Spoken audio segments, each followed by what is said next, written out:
ili nitoe salamu za mkoa. Mheshimiwa Rais wa Jamhuri ya Muungano wa Tanzania, nimeona nianze na katibu wangu wa Chama cha Mapinduzi ili angalau awe shahidi kwa yale ambayo wewe Mheshimiwa Rais unayatekeleza kama sehemu ya utekelezaji wa ilani waliokabidhi katika uchaguzi mkuu uliopita mwaka jana. Mheshimiwa Rais, unapotekeleza miradi kama hii, ni rahisi sana kwa mwananchi wa kawaida anaweza akahisi mradi huu sio wa watu.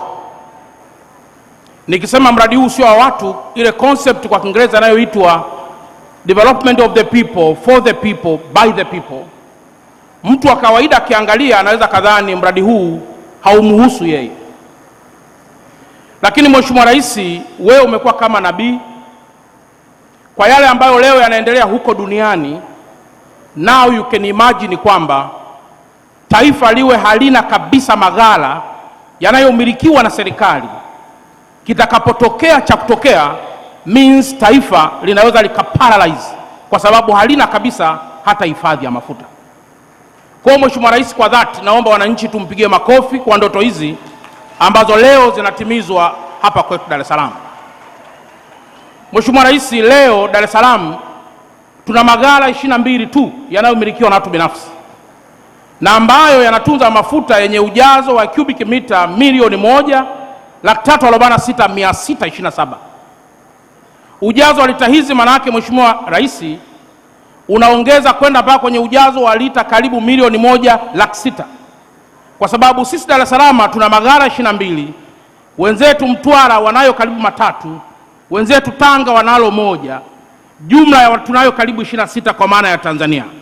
Lakini hapa Dar es Salaam tumekuwa pia na wadau wakubwa, na kwa mantikio kwa dhati na kwa uwakilishi wa wananchi wenzangu wa mkoa huu tunasema asante sana kwa mradi huu ambao utakwenda kuwa mkombozi. Naomba tuongeze tena makofi mengi sana. Lakini Mheshimiwa Rais, kama haitoshi, katibu wangu wa Chama cha Mapinduzi ameeleza kwa ufupi sana.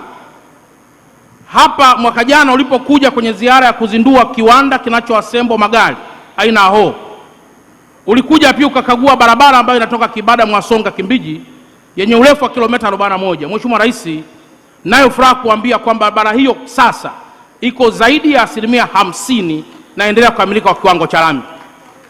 Mheshimiwa Rais, utengenezaji wa barabara sio jambo la kawaida. Zaidi ya bilioni 83 zimewekwa hapo ili kusaidia wananchi wa Kigamboni. Naomba pia wananchi tupige tena makofi mengi kwa sababu ya uunganishaji wa miundombinu hiyo. Mheshimiwa Rais, kwa miaka mingi ya nyuma tulikuwa tunatia aibu sana Kigamboni. Kuna daraja na mto hapa unaitwa Mto Nguva. Daraja la Mto Nguva, Mheshimiwa Rais, miaka yote ilikuwa barabara maji yanapita juu ya daraja. Wakulala kulia analala kulia, wakulala kushoto analala kushoto.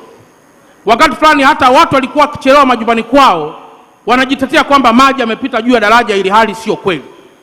Mheshimiwa Rais, kwa heshima hii naomba tena nimpongeze sana Mheshimiwa Waziri wetu wa Ujenzi kwa kusimamia kindakindaki ujenzi wa daraja ambalo leo tumeweka bilioni 9 na milioni 200.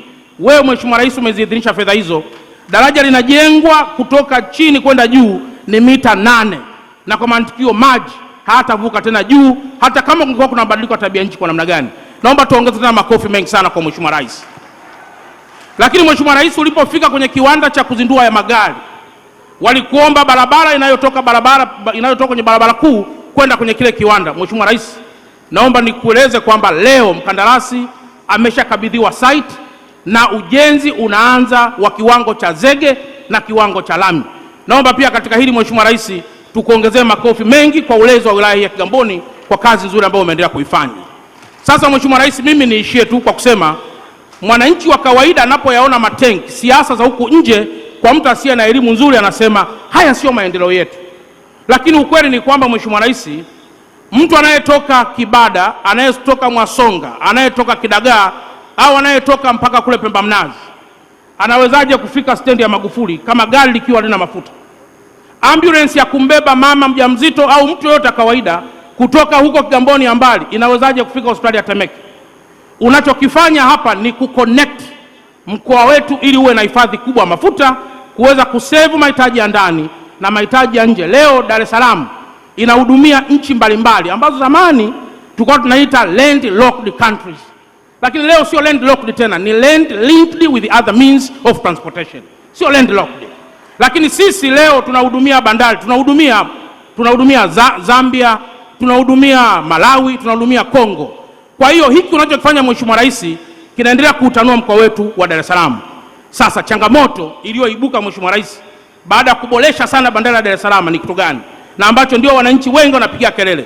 Foleni Mheshimiwa Rais imekuwa kwa kiasi kikubwa. Sasa kukua kwa foleni ni matokeo mazuri ya uwekezaji ulioufanya ndani ya bandari ya Dar es Salaam. Sasa je, tunaacha kama ilivyo ili baki kuwa tatizo? Na ukweli ni kwamba Mheshimiwa Rais, sisi kama viongozi tusipotatua tatizo linajibadili kuwa kiongozi, na kiongozi ndio anakuwa tatizo. Mheshimiwa Rais, tumekaa na wenzetu wa bandari, tumekwisha propose njia nzuri za kuhakikisha kwamba tuna unlock tatizo la foleni katika mkoa wetu, na very soon Mheshimiwa Rais, hilo halitakuwa tatizo kwa namna tulivyojipanga. Jamhuri ya Muungano wa Tanzania, nyosha mikono kwa Rais Samia namna hii, nyosha mkono. Nyosha mkono. Rais Samia oye! Asanteni sana. Makofi mengi kwa